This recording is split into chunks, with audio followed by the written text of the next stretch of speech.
Salam alaikum. Buenos dias. Buenos dias. Peace, peace, peace be to you guys. I pray your family members are doing well. Children, everyone, man. Everyone. I hope that all you guys are doing great. That you're well balanced.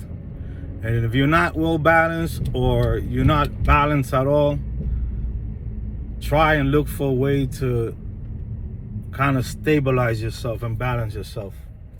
If you have to write things down on a piece of paper, on a book, trying to come up with a plan, almost like budgeting, when you budget your money, you know what I'm saying?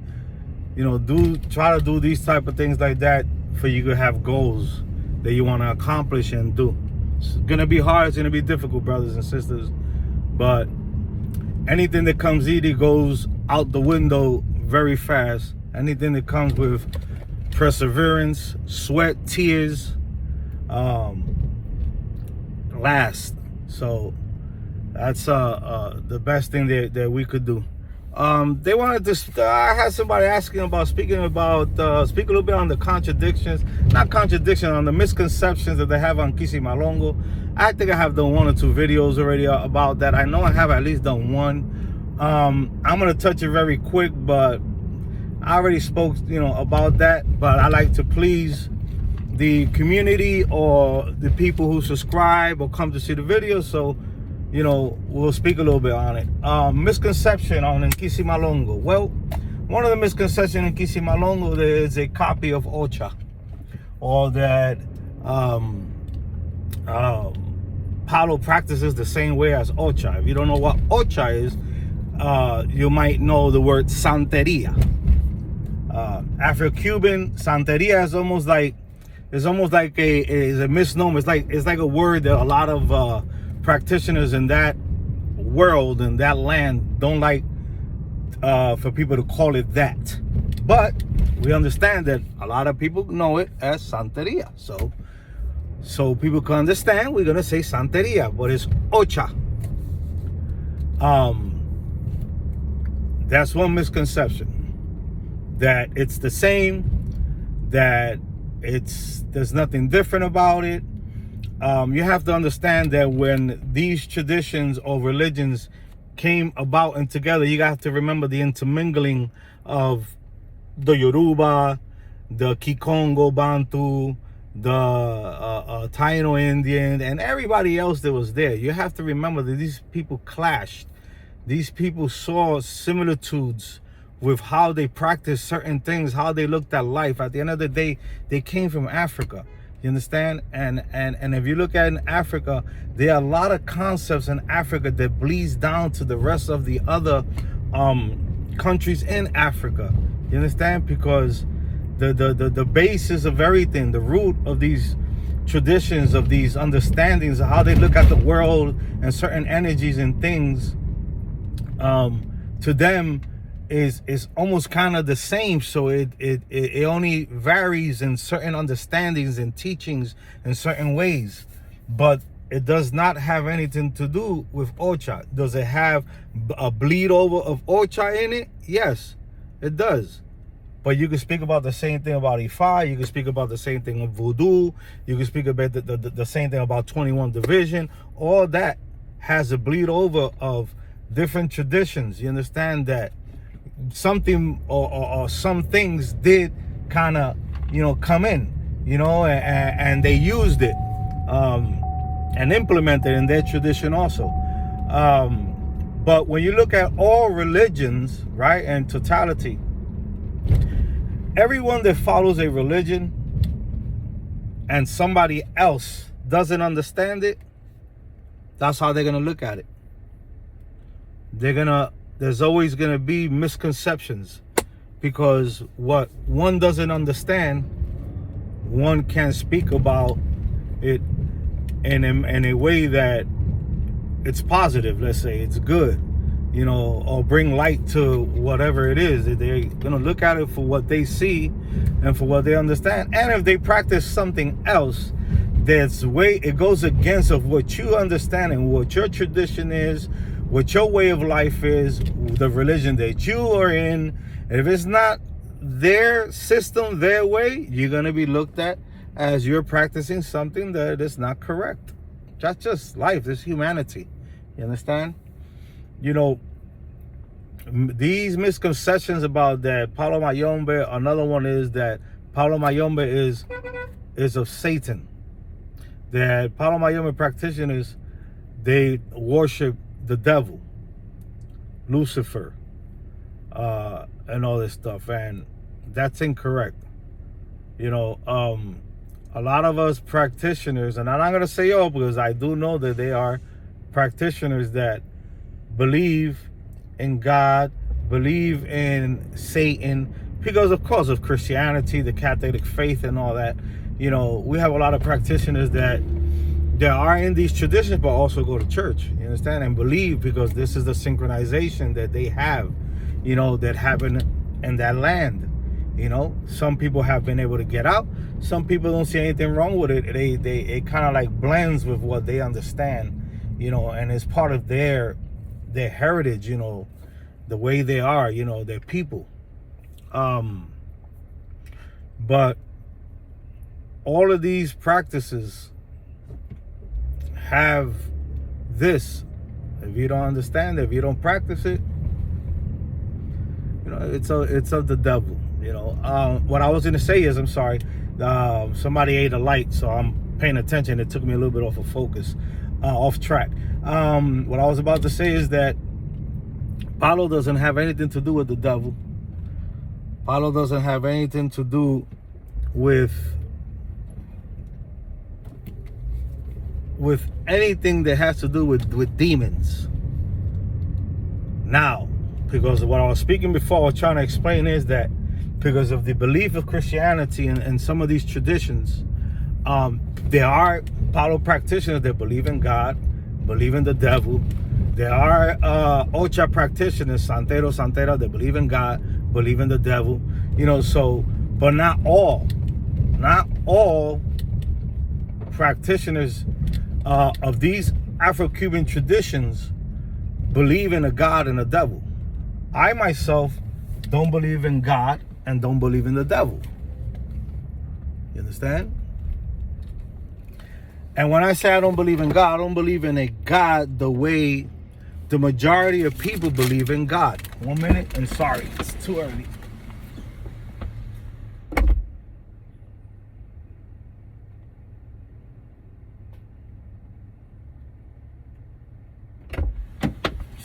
Sorry about that.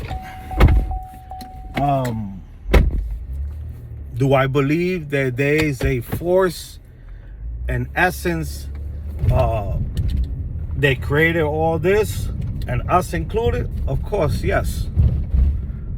But I don't ask this source for anything, because who could comprehend something that is beyond our imagination and understanding? So why make up stories? Why make up something when you really don't have no knowledge of? The only thing that I could say is this didn't come from anything.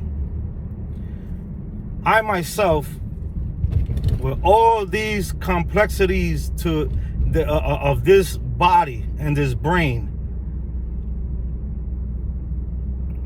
I didn't make it. Man didn't make it. So there's something beyond our understanding. You understand? But we say licencia en Sambi en Pungo, or licencia en Sambi, or en Zambia, or whatever you want to call it. Kalunga, some people call it Kalunga also. Because we understand that the majority of the creatures and us being part of that came from water, right? Because we like 60-65% water, and there's a whole bunch of stories. But I can't say with true certainty that I came from the water, you know? Because if you go into science will teach you certain things, I'll tell you certain things, but the problem is, how could you take that as written in stone. Like, that's the way it was. So, at the end of the day, we are following traditions that the root came from the motherland, Africa. And it sprung out, depending of where these people landed, into different traditions.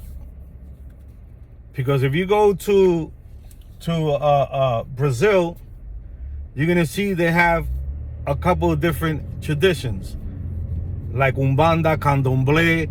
But where does it stem from?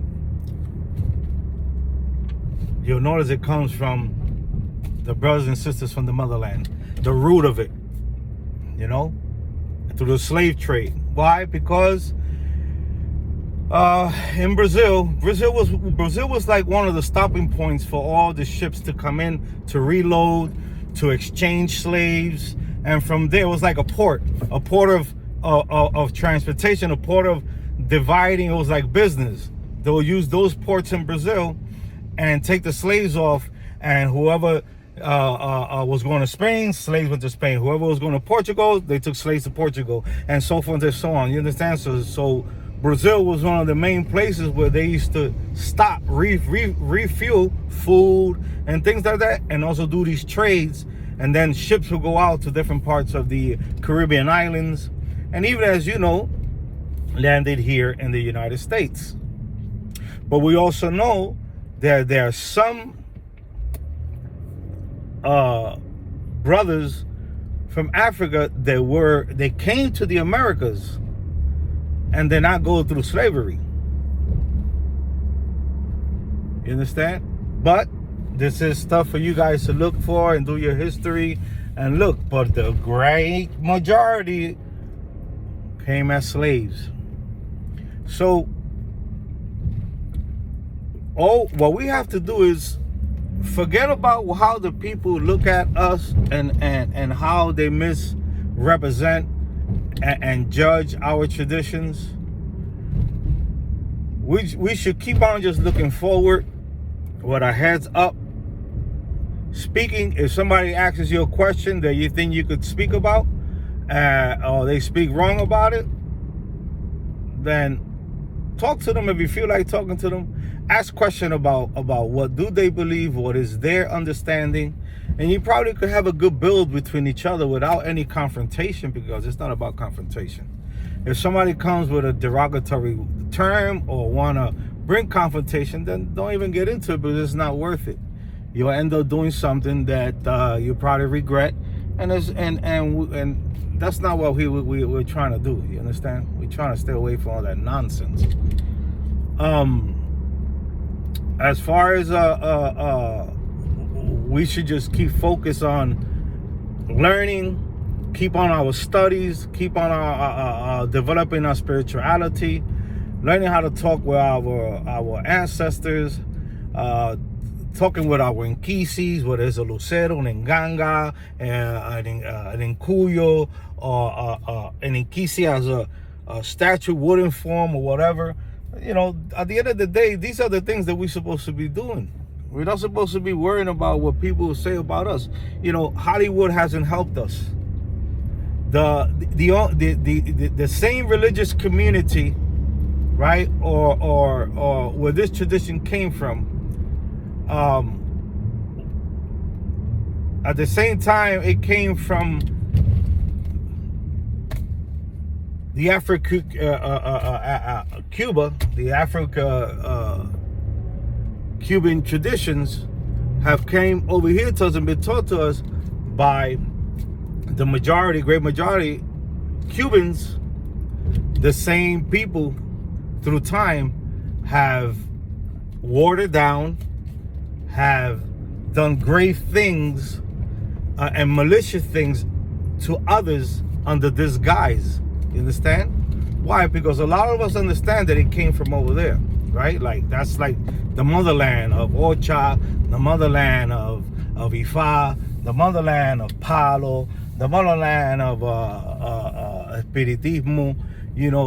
We know that Espiritismo, when you read about it, it was European. Yeah, but that's fine and all, but Europeans were not the only ones who believed in spirituality. You understand? So, I don't want to even go into that.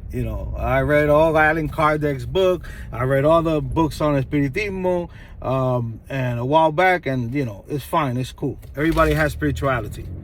But, I just don't follow that they are the only ones, and so forth and so on. Give me 1 second, guys. Sorry. Making the donuts.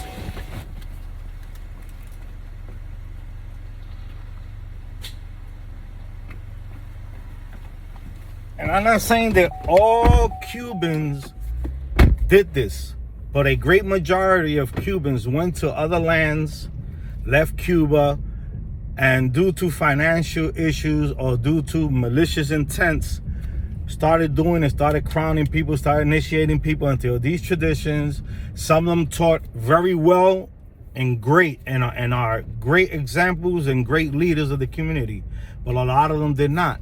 They did stuff that they weren't supposed to do because of the need and the necessity of money, or because of malice. You understand? That's why you see a lot of people in a lot of these countries, especially the Latino southern countries from South America. That's a lot of people in these traditions that are doing things that are not right, because this is the way they were taught. This is where they learned it from. So, and when you hear about the traditions, what does a lot of people say? I gotta go to Cuba. I gotta go to Cuba. See, people don't understand the dynamics, and how these things operate. Cuba is not the only place where you find good practitioners of these traditions. The same way you find bad practitioners here, you'll find bad practitioners in Cuba of these traditions. Okay? Especially if you don't know how to navigate, especially if you don't got someone that's honest, that knows the ropes, who's who, you'll get scammed very quickly. Or you'll get things done halfway, or missing things, or incorrect. Now, if you know someone, that knows the people, where to go to, the right people, then you get things done the right way and correct. But don't think you're gonna go to Cuba and you're gonna get everything done right all of a sudden without you knowing how things work over there. You gotta remember, you're going to a place where people are in need and necessity. Right now, if you look at Cuba, the Cuban dollar over there, the places of business don't even want it. They want American money. So, you gotta do your research, guys, and then I'm saying this because I hear this. I'm going to Cuba to do this. Okay, go right ahead.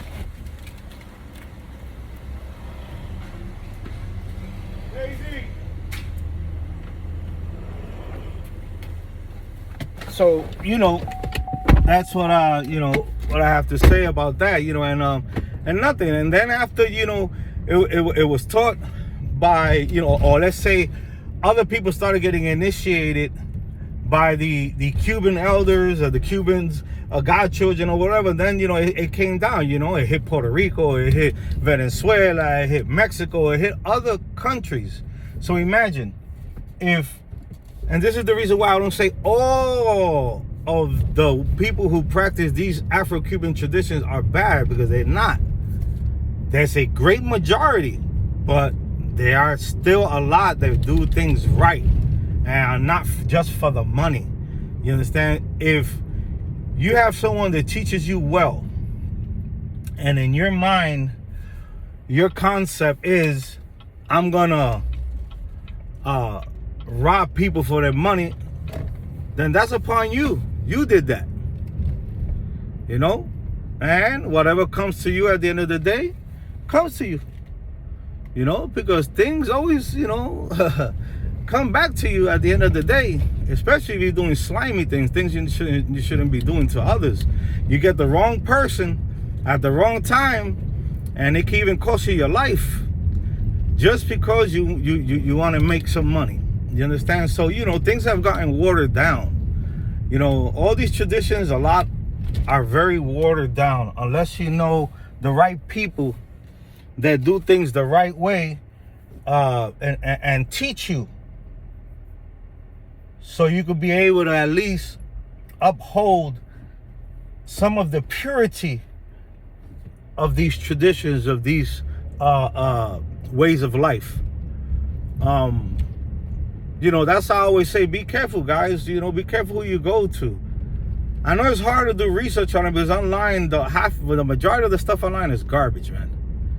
I was looking stuff up the other day of Mayombe, Briyumba, kinbiza, and some others. And I started reading stuff on the different traditions, and I'm like, man, this Google is crap.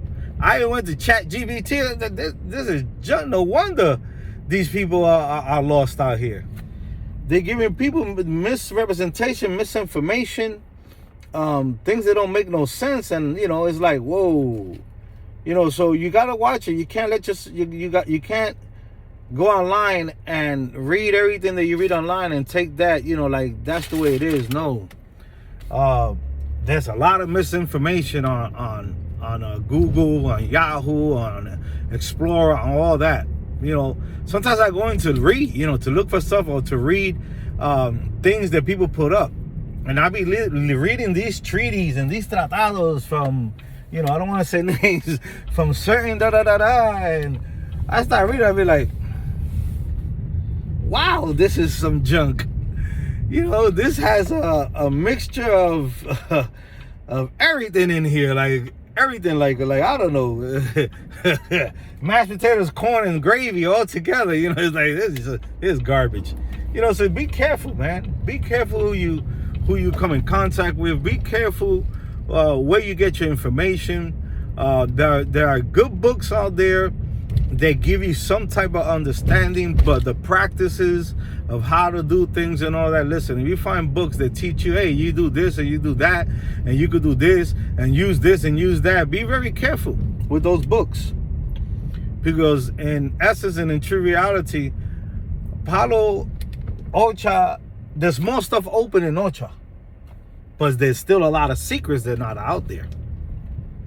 You understand? Palo is one that is very, very, very almost impossible to find something online about it, that you could use to your benefit. Very, very rare that you'll find something. So be careful, guys. Keep your heads up. Leave your comments. Thumb up the video. Subscribe if you like. Let me know what you guys want to hear about, and if I can't speak about it, I will. Have a blessed day. Be safe. Salam alaikum, alaikum salam. All praises, blessings, and peace and salutations to our ancestry that are always going to be here no matter what. All you have to do is call upon them. Be safe.